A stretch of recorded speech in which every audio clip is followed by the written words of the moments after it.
18 जून 1576 मेवाड़ की धरती का वो दिन जब अरावली की पहाड़ियां भी कांप उठी। इस सकरी घाटी में इतिहास का सबसे भीषण रक्तपात होने वाला था। इसे हल्दी घाटी का युद्ध कहते हैं। सदियों से हमें इतिहास की किताबों में एक ही बात रटाई गई कि इस युद्ध में अकबर जीता और प्रताप हार गए। लेकिन क्या ये सच है या ये वो झूठ है जो विजेताओं ने अपनी कलम से लिखा है? आज अमर गाथा पर हम उस धूल को हटाएंगे और जानेंगे हल्दी घाटी का वो सच जो आपको कभी नहीं बताया गया। जरा आंकड़ों पर नजर डालिए। एक तरफ मुगल सेनापति मानसिंह के नेतृत्व में 80,000 की विशाल फौज तोपों और हथियारों से लैस, और दूसरी तरफ सिर्फ 20,000 मत वाले राजपूत और जंगलों के राजा हमारे भील भाई, जिनके पास सिर्फ तीर कमान और सीने में आग थी। मुकाबला बराबरी का नहीं था, लेकिन प्रताप के पास वो हथियार था जो अकबर के पास नहीं था। मातृभूमि के लिए मर मिटने का जज्बा। युद्ध शुरू हुआ।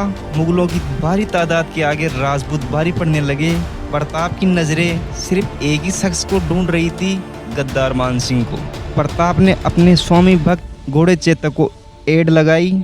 चेतक बिजली की रफ्तार से मुगल सेना को चीरता हुआ मानसिंह के हाथी की तरफ बढ़ा, और फिर वो हुआ जो इतिहास में अमर हो गया। चेतक ने अपने दोनों पैर हाथी के मस्तक पर टिका दिए। प्रताप ने पूरी ताकत से अपना भाला फेंका। मानसिंह होदे में छिप गया, लेकिन उसका महावत मारा गया।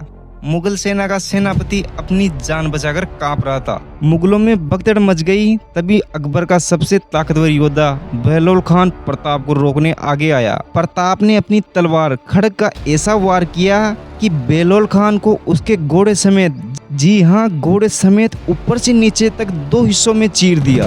ये दृश्य देखकर मुगल सेना की रूह कांप उठी। उन्हें लगा कि वे किसी इंसान से नहीं, साक्षात महाकाल से लड़ रहे हैं। लेकिन दुश्मन बहुत ज्यादा थे। प्रताप बुरी तरह घायल हो चुके थे और मुगलों ने उन्हें घेर लिया था। मेवाड़ का सूरज डूबने ही वाला था। तभी एक और बलिदान की गाथा लिखी गई। प्रताप के हमशक्ल झालामान ने आगे बढ़कर प्रताप का राजमुकुट अपने सिर पर रख लिया।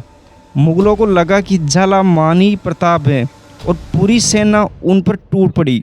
इस भ्रम ने प्रताप को युद्ध क्षेत्र से निकलने का मौका दे दिया। घायल प्रताप को लेकर उनका वफादार चेतक हवा से बातें कर रहा था। एक गहरे नाले को पार करते ही उस स्वामी भक्त ने अपने प्राण त्याग दिए। वो दिन था जब पत्थर दिल प्रताप की आंखों से भी आंसू छलक पड़े। उन्होंने अपना भाई, अपना साथी खो दिया था। अब सवाल यह है, अगर प्रताप हार गए और भाग गए तो अकबर दिल्ली में जश्न मनाने के बजाय गुस्से में क्यों था? इतिहास गवाह है, अकबर ने अपने सेनापति मानसिंह और आसफ खान के दरबार में आने पर रोक लगा दी थी। क्यों?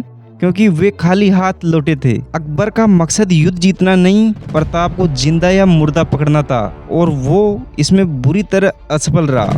प्रताप ने जंगल को अपना महल बनाया, घास की रोटियां खाई, लेकिन अकबर की गुलामी स्वीकार नहीं की। हल्दी घाटी के बाद उन्होंने छापामार युद्ध शुरू किया और कुछ ही सालों में चित्तौड़ को छोड़कर पूरा मेवाड़ वापस जीत लिया। तो सच ये है, हल्दी घाटी में प्रताप सेना के बल पर जरूर पीछे हटे, लेकिन रणनीतिक रूप से ये उनकी जीत थी। एक ऐसी जीत जिसने ये साबित किया कि सर कट सकता है लेकिन झुक नहीं सकता।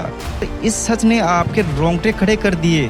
तो कमेंट में जय महाराणा लिखे और भारत के सच्चे इतिहास को जानने के लिए अमर गाथा को सब्सक्राइब करें। तो ठीक है दोस्तों, मिलते हैं ऐसे नए वीडियो के साथ। जय हिंद, जय भारत।